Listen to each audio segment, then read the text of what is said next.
Welcome to Commander Central. Today, your EDH style is on trial. Is your deck a pile, or is it the best by a mile? I'm Dana. I'm Max. And I'm Chris. And Max barely kept it together there for that. I did. I'm a poet. I should just. And you don't even know I don't it. even know it exactly. That was so lame. I knew that was coming. Like if you would have said it, I was gonna say it. All right, gentlemen, how's everyone doing today? Pretty good. Can't complain. Long weekend ahead of us. Yes, I'm looking forward to that. I had to run and pick up my. We get Monday off. We get Monday off because it's Labor Day. Oh, being a stay-at-home dad, I don't even know when the Right. holidays come up Right. anymore. Yeah, you lose track of that. Like Yeah. when your schedule is not the same as everybody else's. I had to get up early this morning and drive to Rochester, Minnesota, which is like close to 2 hours away from here. Because my son has been staying there this week because my wife is back at school, but he isn't yet, and like I don't want to leave him home alone. He's only like 11's close enough, but his grandma offered to take him, and he could do stuff over there, so he went over there for the week. But I went to get him this morning because my sister wanted to take him to the state fair in Minneapolis, so I went and got him a day early. I did, however, on the drive over, see something I hadn't seen before. I don't know if it was some kind of a truck. I think it was a milk truck, but it might have been some other kind of large truck. Had hit not one, but 2 deer.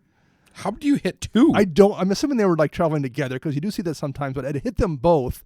And it was the like goriest mess I have ever seen on a highway. Because number one, if that truck was full, it wasn't stopping slowly because you could see like, I'm not going to describe this too graphically, but like it was spread across like a quarter of a mile on the highway because the truck was still there and like the police cars there because you could see where it was.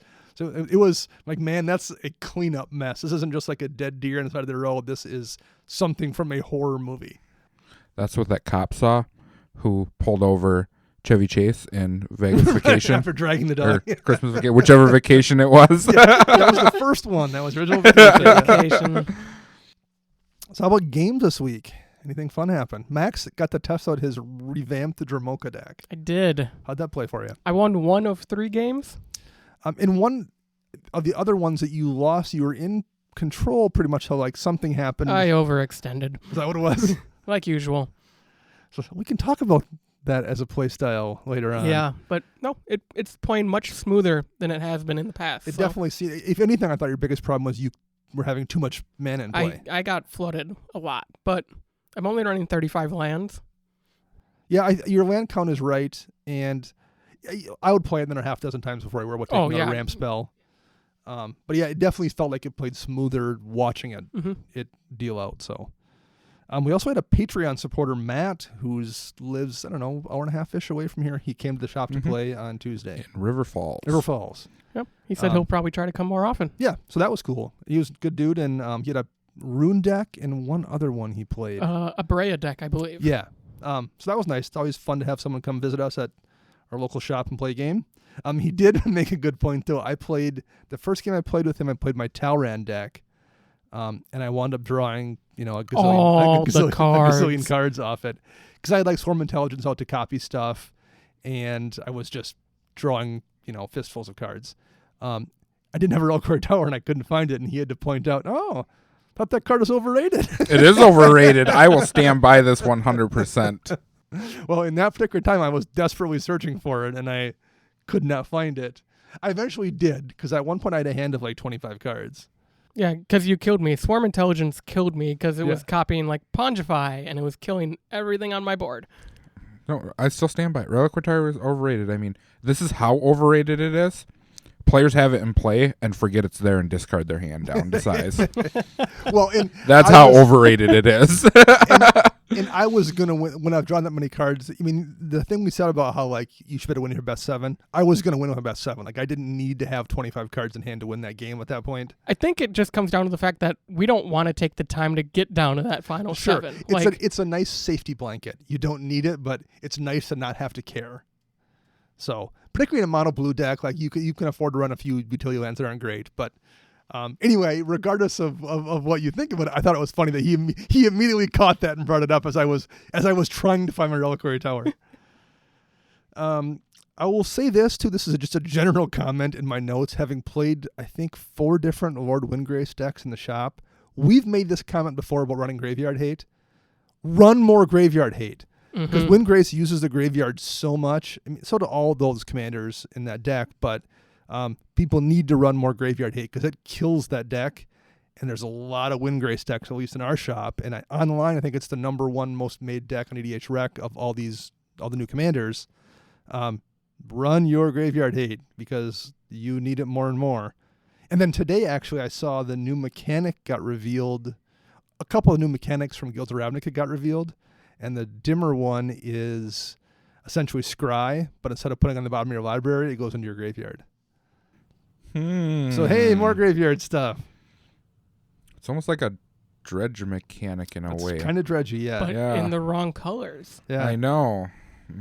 So basically, it's going to be, what's the blue enchantment from Ixalan that flips into the... Search for Azcanta. I just bought 3 of them. Search is so good. It's so good. So anyway, run your graveyard hate, kids. Indeed. Last thing I'll mention is MVP card. Did you have one this week, Max? Nope. That jumped out at you? I do. What's yours, Chris? Relic of Progenitus. Seriously though, it's a great card. No, Did literally. Did it win you a modern tournament? From Winter Lacrosse for PPTQ, 25-man tournament. My first round, I played KCI with Scred. Oh. And he was irate with me because I play main board for Relic of Progenitus. And I just sat on him. He's like, okay, I'll start doing this, this, and this. I'm like, as soon as that hits the graveyard and the trigger goes on stack, I'll exile all graveyards. He's like, okay, pass the turn. I'm like, next turn, Relic of Progenitus, go. and it replaces itself too. So like, then you can draw the card to maybe get another one. And yeah, that's nice. No, but like even in Commander, that's a really good card. And people should run. I mean, it's fine to have Bajuka Bog and Scavenger Grounds, whatever, but you need to have 1 or 2 other things in your deck that can do something with the graveyard anymore. Indeed. So, my MVP card, I saw a couple Council's Judgments cast this week, and now Max screwed one of them up. I counted wrong. But it hit just you. Only me. But 2 of my things. That's twice I've heard about this now. But we had another one that somebody else cast, and I think I had no permanence in play, so I also got that was me. that. I casted that one. Yep. So I like both Council's Judgment I saw this weekend just wrecked board states. 3 mana, that card is almost always good. It almost always just kills the thing you want gone, and you might get a bonus. So like a worst case scenario, it's Vindicate. So yeah, that card is one I am a fan of, and man, I don't know if I have a white deck that isn't running it at this point. I don't run it in Alesha. You're spoiled. Well, like I said, you have Vindicate, you've uttered anything, which is making you have a lot of options there. There's no reason that to might run. be the one The color. double white's kind of annoying. Yeah. So. All right. Any social media stuff worth touching on this week? We finally started doing that. We've had some pretty good engagements there. I wanted to mention a good podcast I listened to this week. I've mentioned the Vorthos cast on here before, but they did a breakdown. So it would have been last Monday's show. I should have written the show number down, but I didn't. Episode 30, I did write it down. Where they go through the entire storyline for the first Ravnica block. And then they're going to do the second one, Return to Ravnica storyline, I think next week's show. But I know most of that just because before I played. pre-release. Right. So I played that one, so I know most of that. But I didn't know any of the storyline stuff from original Ravnica story. So that was really good. If you don't know that, it's worth spending an hour listening to it. And they basically will tell you anything you need to know about the storyline. So I would for sure check those guys out. And I want to mention the Brothers Award did a show this week on found decks is what they called it. Or basically build a deck where you just use cards you have. Like you don't order anything. You're just like, oh, this commander looks cool. Do I have 99 cards I can put in a deck for it? Yep. Okay, let's try this out. I would love to do that. But guess what? That's what I do anyways. Right, well, you were what I thought of. I was like, that's literally that's your first draft. Yep. And like later on, you might tweak it and get cards. Because then I look at the cards and I'm like, okay, there's got to be something better than this card, and then I'll start searching online and be like, oh, hey, it does the same thing but for cheaper or whatever. Or does more for cheaper. Yeah. But anyway, I like that a lot. I thought that was that's a cool thing to do, and keeps your budget in check too, and kind of maybe forces you to play some cards you don't think of that maybe you'll replace, and maybe you're not. That's true. So, anyway, I thought that was kind of an interesting thing to listen to as well. But after you build that basic deck and you decide you want to upgrade it, you can go online and buy some cards for it at flipsidegaming.com and make sure you use promo code CMDR in your checkout. You'll get 10% off your entire order. And if you wanted to put a cool gold border Force of Will in that deck, you can do that if you have one. If your name is Johnny Sliver at Johnny Slivers. Okay, so that was the Twitter giveaway. So Johnny Slivers is going to win the issue of Duelist Magazine with the gold border Force of Will and the oversized Shivan Dragon. Nice, congratulations. I ran the random number picker for this Today. Johnny Sliver, I'm like, oh, Chris will like that. Yeah, right, yeah. Yeah, we also did get a giveaway this month to Patreon supporters of the Banchantress deck. Yes. That was the one that won the Twitter poll, I believe. It won the Patreon poll. Patreon poll, okay. And they're getting the playmat. Oh, that's right. Those are here tomorrow. Hopefully tomorrow. Tomorrow, nice. I need it for my tournament this weekend. I will drop it off tomorrow night. Awesome. Cool. We'll put a post on the Twitter birds as well so people can see it. The winner of that one is Joshua Christensen. Nice. So thank you, Josh, for supporting the show. Thank you very much. We'll reach out to you once this airs to get a mailing address if it's not already in Patreon, and we'll get those out to you. We also have to maybe get the deck, too. Awesome. Yes, we have. Right, we did. The shop was out of product on Tuesday. Because that is being provided to us for you by D20 Gaming in Eau Claire, Wisconsin, where Patreon listener Matt managed to track us down on Tuesday, and you can do the same thing if you are in West Central Wisconsin, I guess is where we're at. We're pretty much like central Wisconsin. If you look at where Eau Claire actually sits. That's like Wausau. Well, I think Wausau's like the middle of the state. Oh, we don't talk about the north. I mean, there's really nothing up there. So. Everything above Highway 8 doesn't exist. So anyway, thank you to D20 and its wonderful owners, Phil and Savannah, for providing us with that deck to give away to you fine people. I think we'll have next week's contest, or next month's contest, next week's show or the week after. We haven't solidified those details yet. Right. Okay. So be ready. Be ready for it. Any more business before we move on to Style on Trial? I don't think so. All right. So let's talk about this. So this was kind of inspired a little bit by a conversation on the EDH Recast I had with Joey Schultz and Matt Morgan. It was episode 21, and we were talking about the Lord Windgrace deck, and Joey mentioned whether he kind of has classified commanders as being an enabler or a payoff. And how he defined those is a commander that is an enabler allows your deck to do things, whereas the payoff commander is the commander that does those things. So it kind of got me thinking about this, and I never really looked at it in those terms, but for me, I always called it like a centerpiece or a cog. So is it your commander the centerpiece of the deck where the whole deck revolves around it, or is a cog, as in a cog in the machine, it's just one of the many parts your deck has to function? So then that kind of led to us thinking about like how you build your decks and what your particular style is, and there's a bunch of different little mini conversations we can have here, but let's start with that one. First of all, do you guys have a preference? And in thinking about this, have you looked at your decks and figured out what you run more of, what you kind of lean into? Max, you already made a comment off the air about what you discovered here. So I lean into the centerpiece form of a commander. I wouldn't have thought that's what, I don't know why I thought differently, but I would have thought for some reason you were more of a cog builder, but you said you're not. No, so Brago is definitely the centerpiece. The deck doesn't work without him. The minute I can't cast him, the game's over for me. Dramoka was really the hard one to classify because without Dramoka, I can still drop 4/4 flyers for obscene amount of mana, but having Dramoka on the field just makes everything so much easier. I can use all those draw spells like Hunter's Prowess that are typically bad. Or at least risky, for sure. Or at least extremely risky with no problem at all. So without Dramoka, the gas of the cogs of the deck don't work. Sure. So I still have Gahiji. He would probably be the only one that is a cog. Yeah. I can make all the tokens without him, and he just makes everything bigger. But did you mention Tajik? And Tajik is probably a cog too. He just comes out when he needs to and gets bigger when I attack with a bunch of stuff. How about you, Chris? I classify mine as both. Okay. And I got two examples of this. I'll give an example of Alesha. Now, this deck, I can either play the deck with her as just, okay, slot her in whenever time comes up, or I can literally cast her and make my deck play strictly around what she's doing. Sure. And I've seen you do both. I've seen you play that deck both ways as well. Yep.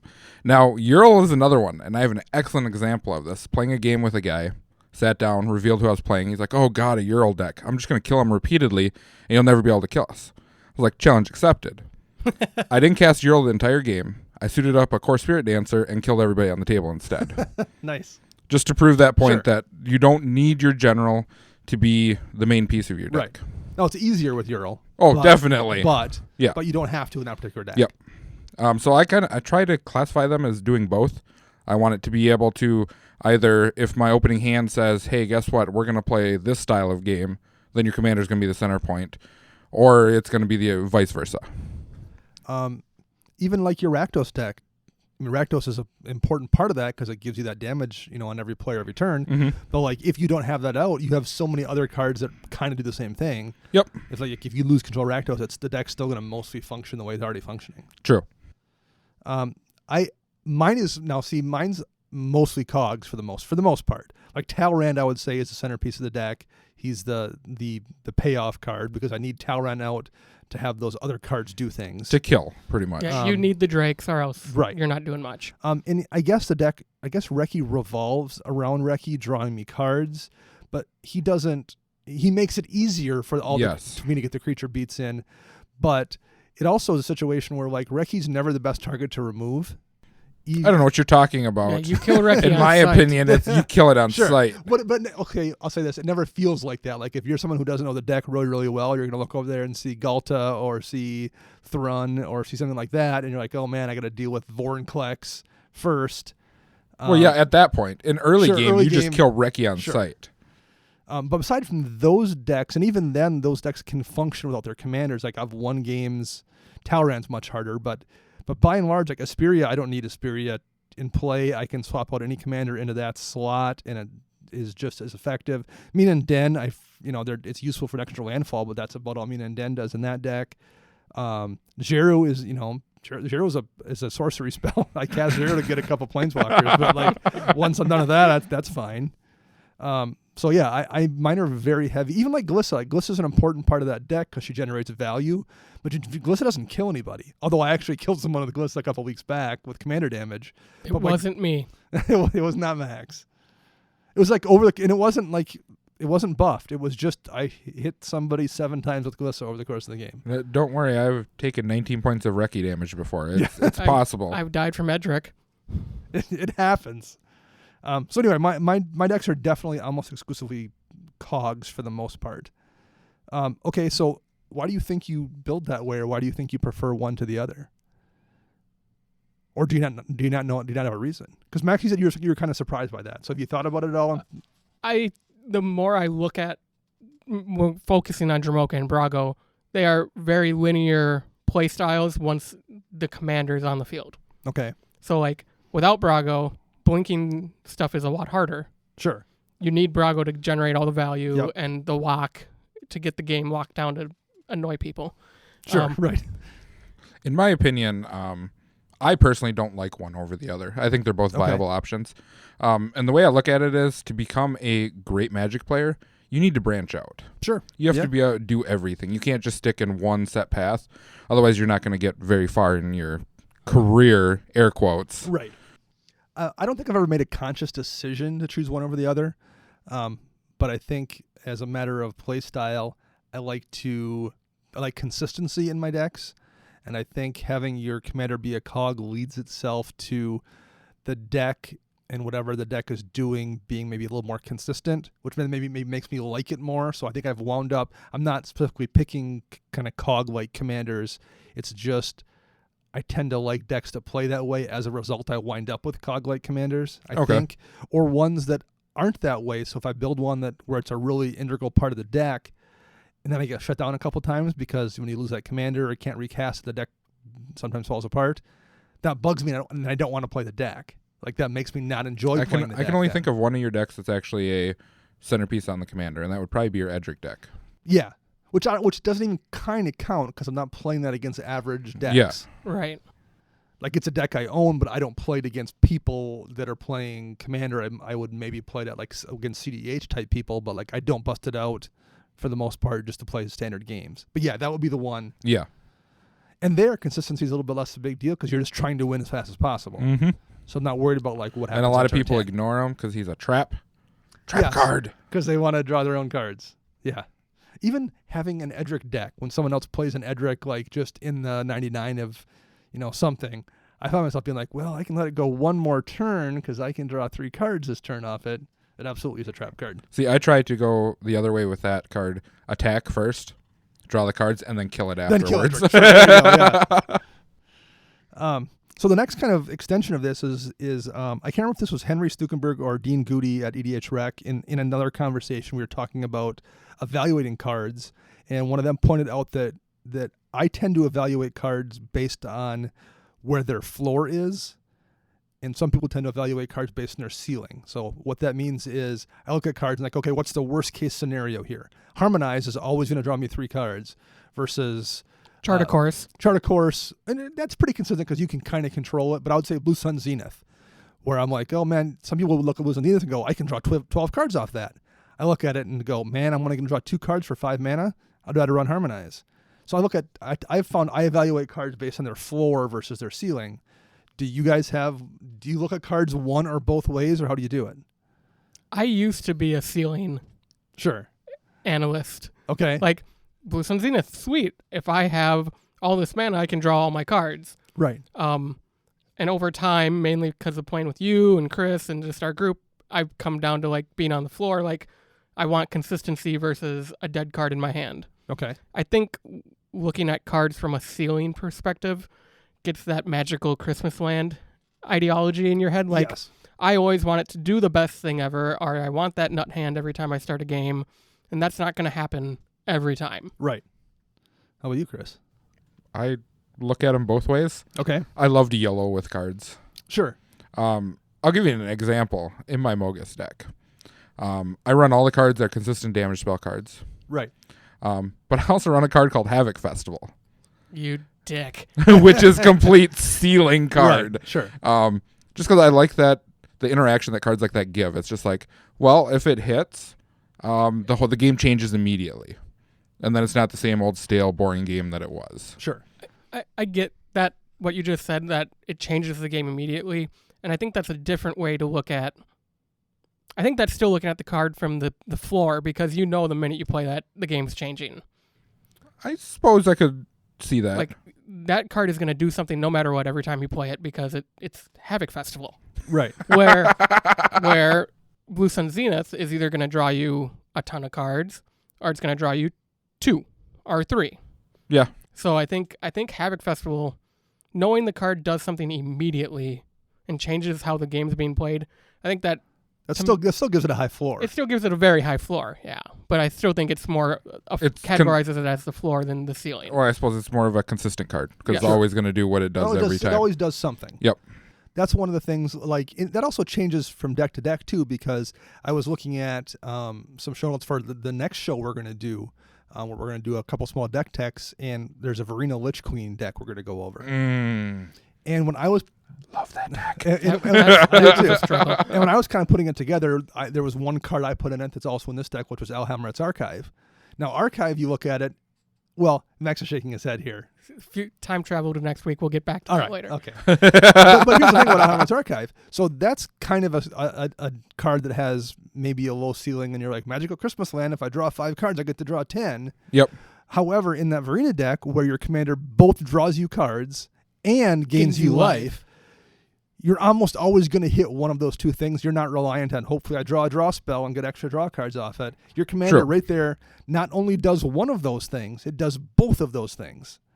So like the ceiling then, or the floor then changes for Al Hamrat's Archive in that Verena deck compared to, I don't know what other, Brago, for example. Right. We're like, well, maybe I can blink Muldrifter and draw 4 instead of 2, but if you don't have Muldrifter out, that doesn't do you any good. Right. And did you take that out of Dramoka? It has been out of Dramoka for quite a while. And that was one that you were halfway there. You had at least lifelink on your commander, but you couldn't consistently do the other one.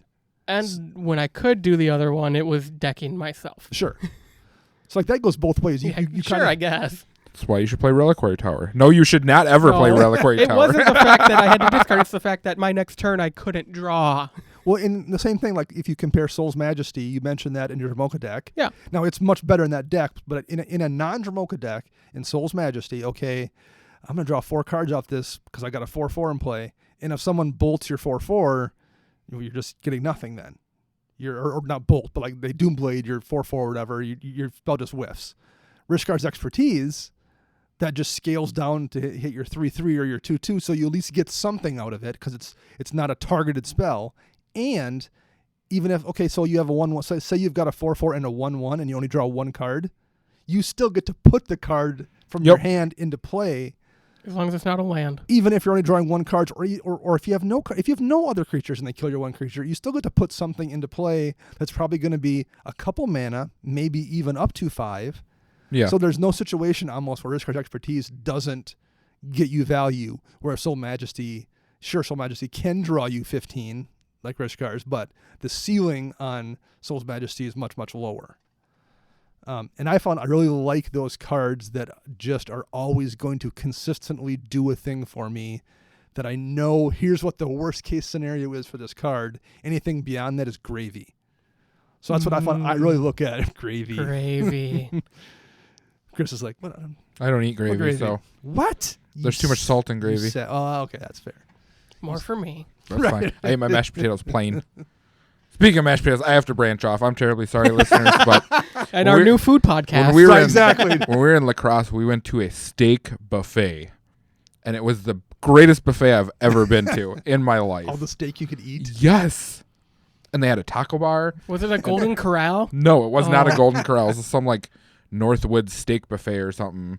Like they had like hatchets hanging on the wall and stuff. Nice. It was awesome. That sounds like your joint, like your kind of place. It was great. So sorry about branching off of that, anyway. but Steak buffet is where Chris wants to go for his birthday. Ooh, we could go together. We're like a week apart. right? I'll drive down there for that. Yep. You can drive back. Cindy can drive back.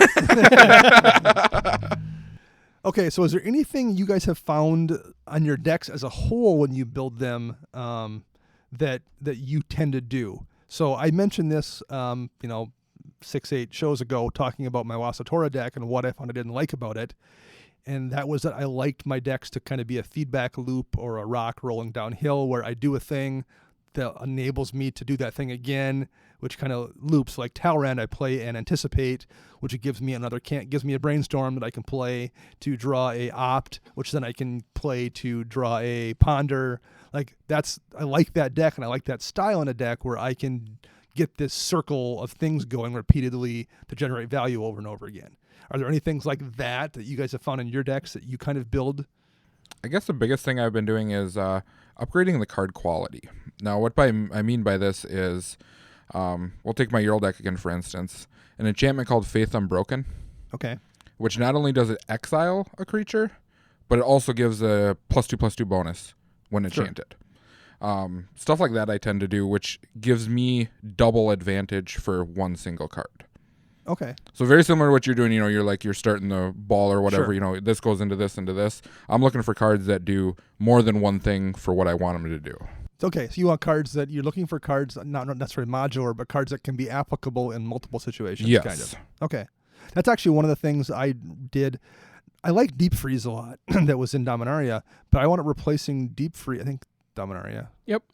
With Metamorphic Alteration From M19. from M19. The one that comes in and becomes a copy or something? Makes the creature a copy of something else. Okay. Because for the most part, there's always something you can copy that's crappy if you want to take someone's commander out. But there's been a couple situations with that in my Sphinx deck where, I'll just turn this Sphinx into a better Sphinx. So you can use it on your own creatures too. You can buff one of your creatures or you can remove a thing.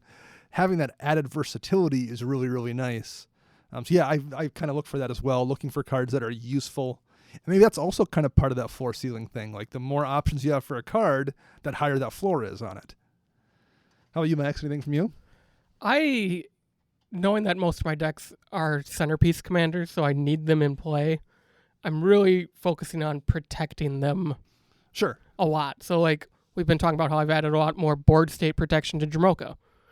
Well, now I'm getting to that point where, okay, maybe I need to go back to version 1 and reconsider putting in Swiftfoot Boots. Because giving it hexproof beyond the privileged position and the heroic intervention I run would come in handy, because there's enough times where, okay, I'm just going to path Jamoka before your turn. Now you have to spend 10 mana to cast her, or 12. So I'm now revisiting my decks and being like, okay, how do I make it to the long game versus being explosive in the first 5 turns? And I found I have one deck that doesn't have Lightning Greaves in it, and that's my Sigarda deck because I'm not running any artifacts in it. I don't know if I have a deck that isn't running Greaves. Oh, my Dejero deck because I was gonna say who I have cares two. about Jeru? Right. I have two that don't. But like for 2 mana, and then you can equip it for 0. The haste is also amazing, but like being able to shroud up that commander or whatever crazy creature you have. I mean, I know it's kind of a staple card. It's not like we're revealing anything amazing. Hey guys, Lightning Greaves is good. No. But it's one of those cards that's good for a reason. People aren't overrating it when people say like I put Lightning Greaves in most of my decks. There's a reason for it. It's never a bad card. And I bet you it does 2 things. It gives you haste and it gives I that bet you shroud. 95% of the time it's not in there for the haste. Yes. Oh, but that also screws up people. There's a lot of times I'm like looking at the board and I'm like, oh, those Lightning Greaves are in play. And I'm not worried about the removal. I'm worried because they can hit me next turn and when I can't prep for that. Yeah. That changes the math. Like if they play a big giant creature now, I'm not ready for it because they can haste it. So that definitely is also a factor. We mentioned this in terms of style. I can't remember if we're talking about deck building, what it was, where I talked about having a Jin-Jitaxis in my Talran deck that I turned into Scourge of Fleets because the amount of threat wasn't worth it for me, and Scourge of Fleets was just as effective. But I've noticed that about my decks a lot. I like to have the second scariest creature in play, and I will intentionally like look on the board and not play cards until there's something that's a bigger threat. I never want the biggest threat in play for the most part if I can help it, unless I know I'm going to like win. But for the most part, I like playing just a notch below, and that's not just in terms of how I play. I put cards in decks actively thinking that. I actively look and think, this card is going to get killed right away. Why am I even putting it in my deck? I'll let that removal spell hit somebody else's thing instead. And that happened this week. I'm not going to like go into too much detail about the player in particular, but it was one of the Windgrace decks we were playing, and the person actually wound up scooping kind of in a little bit of salt rage because we kept hitting their creatures because they would play Avenger of Zendikar and someone would remove it, and they would come back with Gitrog Monster, and then they'd bring Gitrog Monster back after someone killed it and played a second time, and it would get killed again, and then Omnath came on, Omnath got killed, and the player like finally was like, to hell with you guys, I'm leaving. You keep killing all my stuff, and no one's killing that person's stuff. I'm like, that person's stuff is bad, and you're playing a Gitrog Monster in a Lord Windgrace deck, or Omnath in a Lord Windgrace deck. That's why your stuff's getting hit, and that's why my stuff wasn't getting hit. All those cards at any point could become combo, and you just lose. Absolutely. Yep. And even if they don't, Gitrog is just going to draw you so many extra cards off the cards Windgrace is already drawing you. Yeah, it's no different than someone blowing up a Heuristic Study on turn 4 Yes. right after you play it. You should expect that to happen. Yeah. And either plan around it by running cards people don't want to remove necessarily, or just accept that's going to happen. Or play them at better times. Or watch the board state and don't just flop your Gitrog Monster out when the next biggest threat is a Lotus Cobra on someone else's board state. And flop your Gitrog Monster out wasn't a metaphor, although Chris seems to think it was. Any other ones you guys have noticed about yourself? Your play style, your deck building style? I overextend when I play. Yes, you do, Max. Really, really bad. Well, but it's strange. Like that's one thing I would expect. Now, I would expect Chris to overextend. And I usually don't. Right. Because you play so much Modern and you play really aggressive Modern decks, but when you come to Commander, you don't. Max, who Doesn't play competitive play- Magic at all. right, you really go hard sometimes, and times you shouldn't go hard. Yeah. Example from this week, was playing Jamoka. It's the only deck I played this week just because I made all these changes. I got Resplendent Angel out right on turn 3, and I had a lot of mana on turn 3 because I had a good opening hand. And I played her, got a couple swings in. By turn 5, I was able to activate the ability to make the angel. Great.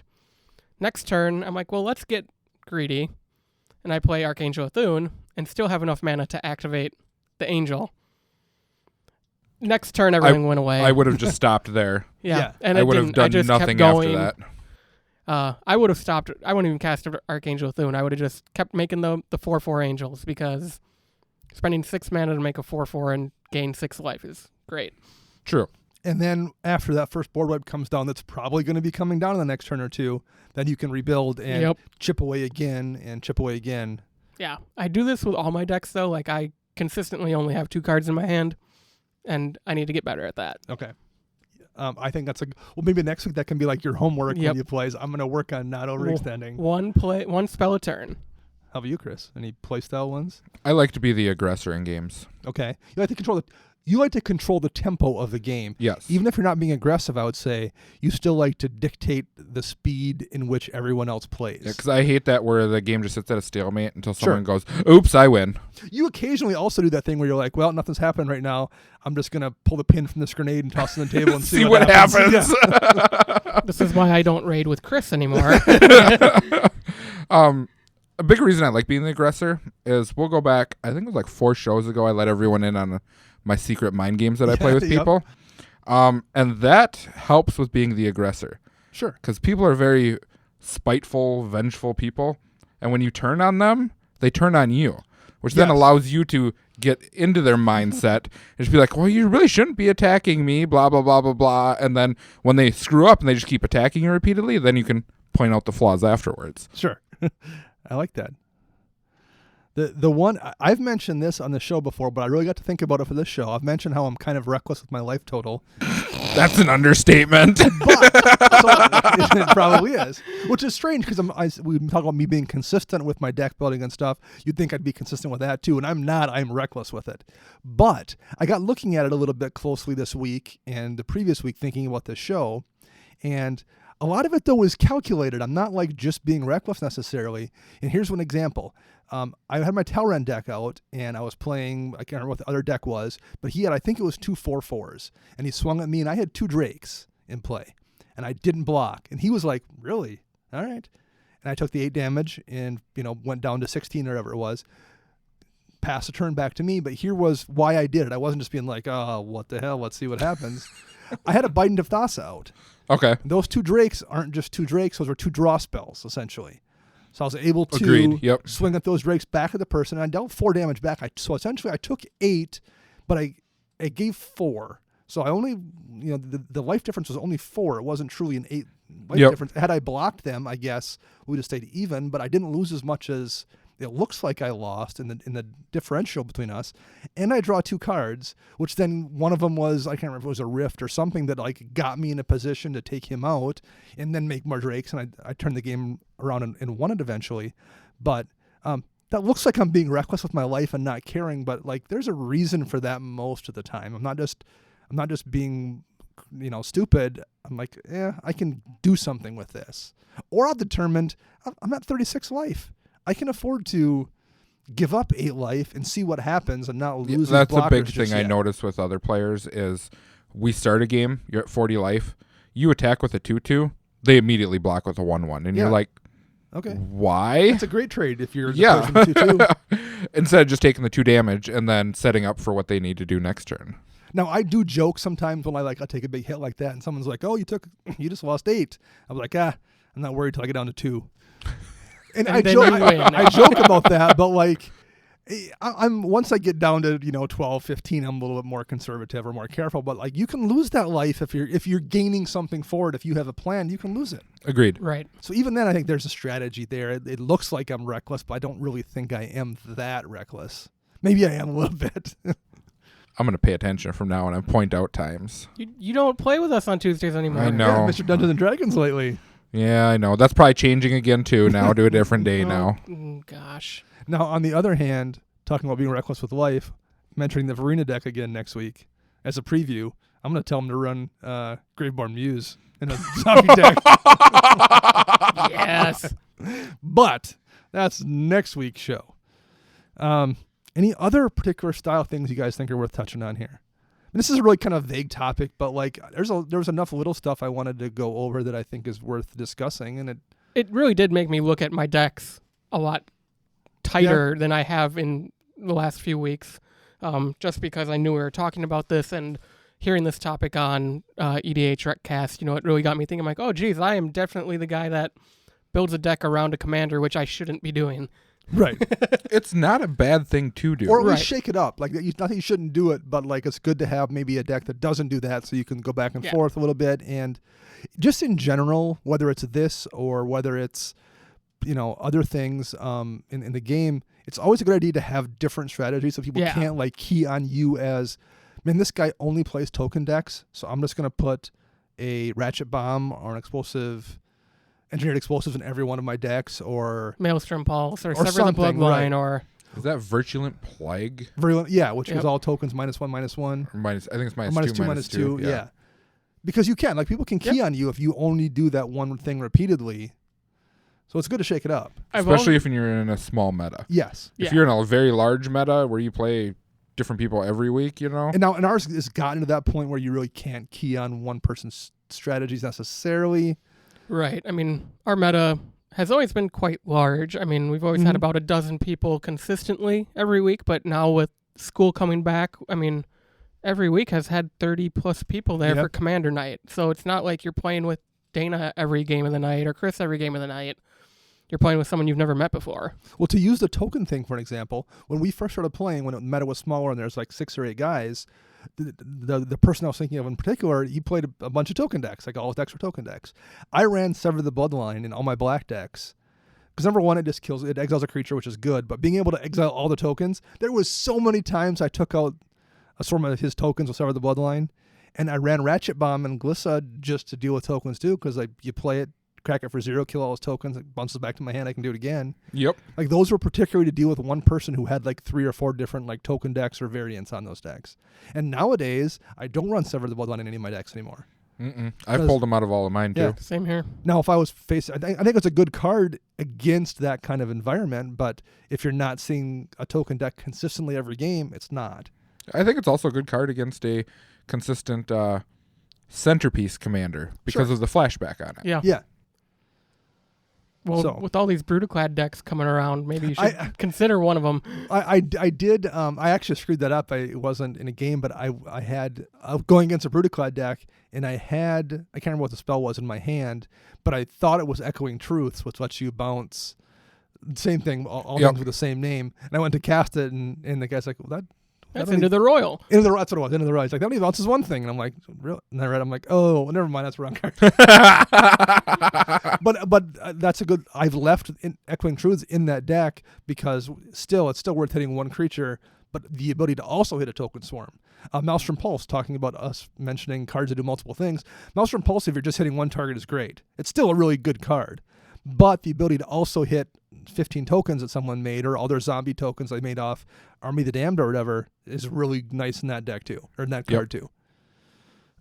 So I think that's the big things worth touching on. But if you guys out there listening have any personal like deck building or card evaluation or play style things you want to talk about, we would love to hear it. And where would they find us on the interwebs, Chris?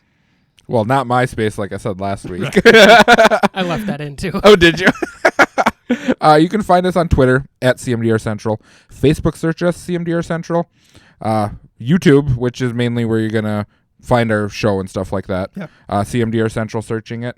And then online at cmdrcentral.com. And if you want to get entered to win next month's giveaway, wondering what it is because we don't know yet, and we'll probably announce that next week or the week after, you can find us on Patreon by searching CMDR Central. And we appreciate the support, and just any feedback or interaction you want to throw our way, we'll respond. We're pretty good at that. We try. Yes, we do. All right. Sign out question here before we sign off for the night, guys. Ooh, it's been a Ashes to while. Ashes is a bad card. Wow. Dang, that came out of nowhere. Strong All I know is my words. Twitter is blown up about it, and I'm like, no, I don't like that card. Sorcerer Speed is unfortunate. Yes. Okay, so this came up at the shop this week. Someone asked about proxying cards. And Max and I discussed it a little bit. So I'll get Chris's take first, then I'll go to Max. So what are your thoughts on proxying in EDH? I'm very torn on this because I do a lot of proxying myself for playtesting purposes. Sure. If that is your purpose, like for me, I'm a competitive player, so that's understandable to go that route to do it. When you're testing, like, for example, Modern, and you're like, man, I'm not sure if I want to run Scred Dragons or Scred Red or what I want to do. I'm not going to go buy a bunch of, is it Storm Breath Dragon? Was that in that deck? Or what was the... he's not expensive. We'll say Sarkhan Fireblood. Okay. Yep. So you'll just proxy up a Sarkhan to test it. Yep. See exactly how it works. Now in Commander, this is a very Touchy. it's a touchy subject. You're also because, not play testing really like you are in Modern for the most part. Yeah. I guess the biggest thing for proxies, and I know a couple guys who do this who have dual lands themselves, Yep. and that are in very, very good shape. They'll Sure. proxy it up and put it in their deck. and they will carry their dual lands in top loaders, hard sleeved, to show that they have it if the proxy ever comes up. Okay. That I'm fine with. But just like, okay, let's proxy 30% of my deck because I don't want to buy the cards or something. I do not like that. So you're okay with it for like play testing? Yes. Or how about this one? Because I know Max's stance on this one too. Like, hey, I just bought a Gitrog monster and haven't gotten my Gitrog monster in that I want to whip out onto the table. What you're fine with that being proxied up to? I would assume. Yeah. I'd be fine with that as long as you don't. Let's say 2 weeks down the road, you still have it proxied and you're playing it. Then I'm gonna call you out on it. Okay. Max, your thoughts? Here. I am not a fan of proxies except for a few cases. Playtesting for the competitive formats that makes 100% sense. You're not going to drop $1,000 on a deck you're not going to want to play in a tournament. Yep. Turn around and sell it the next week. EDH, so this was brought up in this conversation this week. Well, it's a casual format. It is. And I said, I understand that. And my opinion is if the card is in the mail because you bought it, I'm fine with you proxying it. I ran into a bunch of people this week that did that, and they flat out said, do you want to see the receipt? I said, no, I trust you. You're fine. If it's there next week or the week after, I'm going to call you out on it, and I'm going to ask you to do something different. And they're like, no, we'd do the same thing to you. Proxying like reserve list cards or dual lands just because I can't afford them or I don't have them or everybody else around me is starting to acquire them, I don't agree with. Specifically, like the dual lands was this person's main focus, kind of. He said reserve list cards, but the dual lands were what they were really focusing on. He said, well, everyone has them and they don't really make that much impact. I said, I don't care. I said, I worked really hard to get my dual lands. I traded cards for the dual land. I sold cards for the dual lands. I saved my money for the dual lands. Yes, I am much older than this person. I have a nice job that I'm fortunate enough to be able to afford the cards, but I just can't go out and drop $700 on an underground fee every week. Like that's months of saving for me. It's not like I just went on a whim and like, oh, I'm going to go buy every dual land because why not? Did you just you just got your Tundra this summer? Last year, okay. But like there's which was a saving up point. Yeah, right. You had it on a list. For years, you wanted to get that. Yep, I had it on my trade list back when I did a lot of online trading for years. It was one of the few dual lands I had on my list, and some shop out in California said, you have all these bulk rares I need for my store. Yes, I'm asking for about 20% more than the Tundra. And I'm like, I don't care. I'm offloading bulk rares for a Tundra. That's common sense. Yeah, I forgot that you did that on Deckbox, I think. Yep. So, I mean, my opinion is pretty solid. And I looked this person in the eye and said, here's the deal. If you come in next week with proxies, I'm going to scoop and not play with you. But you don't have duels in Gahiji. Yes, I do. Oh, you do? I got them in Vegas. So okay. I hadn't, but those are the only reserve list cards in Gahiji. I mean, I have decks that don't have the duels in them. I mean, I actually did the math when I got home that night because I was pretty heated on it because this person actually has done this in the past. They did the whole proxy deck and found out nobody wanted to play with them anymore because they proxied a Sliver Queen deck and just comboed off and won. I'll just bring my Sliver Queen deck. Right. That's real cards. Except for it's not all duels. Like you don't have all duels. No, right. That's the other thing I was going to bring up though. Talking about wanting to proxy duels. Depending on your color combination, you have 3 fetchable dual lands that are really cheap. Yes. Right. So I looked at all 4 of my decks and I said, oh, look, I have 6 expensive reserve list cards in my 4 main decks. 5 of them are duels and 1 is a Grim Monolith. Besides that, though, nothing. This also, I kind of talked to Dana about this. Proxying the duels is a downward spiral because, cool, I just proxied these duels and maybe you're not running the shocks for whatever reason. You can't afford them, whatever. Well, geez, now I should probably proxy those fetch lands that I can't afford so I can go get my duels. Because the difference between what's the cheapest duel? A Badlands or Tiger or something? I think Scrubland's up. Savannah, I think, is still the cheapest. The difference between that and Arid Mesa is $40-ish. Like it's not, they're not that far apart. And that's only recently. Until recently, how about that? Some of those Force of Will, right? Some of those fetches were over. Force of Will is still 80. Mana Drain is still 80-ish. Yep. Right. So there's still plenty of those cards that like are really expensive. And okay, so where do you draw that line at then? $50, $20. I'm pretty firm in this is that you don't proxy unless the card's coming, or like Chris said, yes, I have a Candelabra. I just don't want to shuffle it, so here it is. Right. If you can Yeah, show me, there was guys that I played with at 1v1 tournament. They as soon as they sat down before the shuffle, they said, "We have one proxy in this deck." I'm like, okay, what is it? And they pulled it out, Here's my set it on the candelabra. table, the candelabra, and we're like, Sure. that is perfectly fine. right? Like, I'm fine with that. I'm fine if you only have one Guy's Cradle and it's in your mono green deck, but you also run a 2-color token deck where it probably would be great as well. Yep. Proxy it, because you're going to show me it no matter what. But don't proxy just because you feel like you have to keep up. Well, and here's my thought on that kind of arms race thing with it too. And I mentioned this off mic before we were talking about it, but Grim Monolith was the example I used, which is a reserve list card, and it's like $100-ish or so. I've got a bunch of Grim Monoliths that I've picked up in collections over the years that I'm holding on to for like long term. I could put a Grim Monolith in every deck I run, and I don't because I just don't. But it would be better than, not that it's a broken card if you're not using some kind of a weird like combo with it. If you're just using it for a mana rock, it's just a really, really good mana rock. But it's better than the Worn Power Stone I'm running in a bunch of decks, or the Thran Dynamo I have in a bunch of decks. I could easily upgrade those all to Grim Monoliths literally tonight because they're home in a box.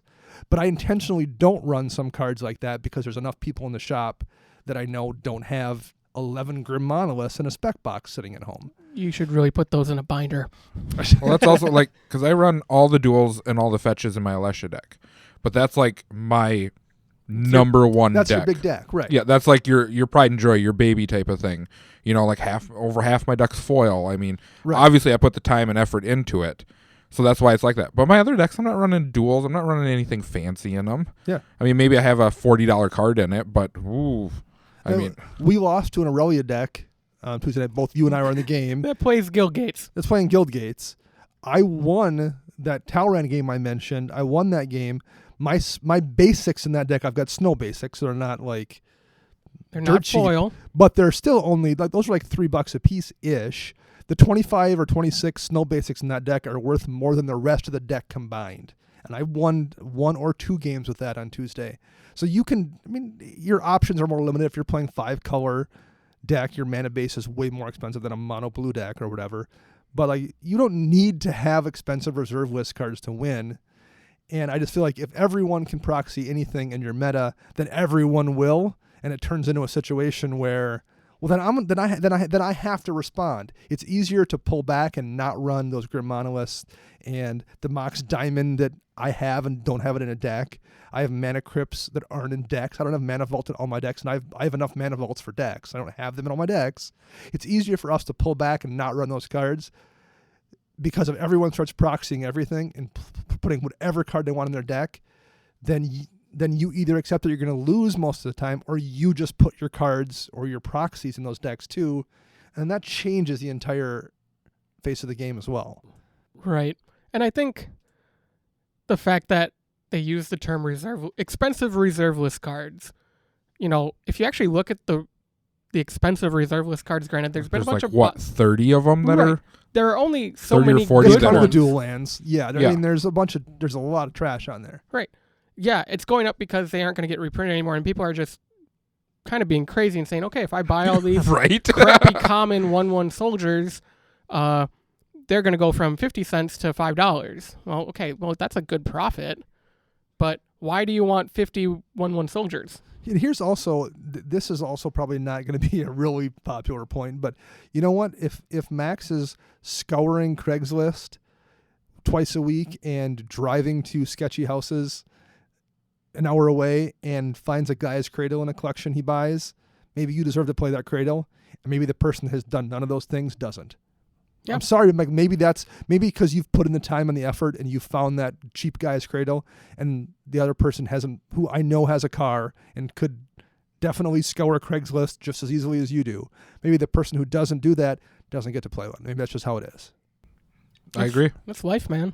Yeah. So anyway, okay. So we could have done a show on proxies. I really want to I hear feel like we have. other people's... Yeah, right. Yeah. I want to hear other people's opinion on this. Yes, I really I do do. Seeing how this actually came up at our local LGS, I'd love to hear from our listeners on their personal opinions with it. Yeah, me too. So shout us out. Let us know on Twitter Birds or wherever. Until next week, though, I'm Dana. I'm Max. And I'm Chris.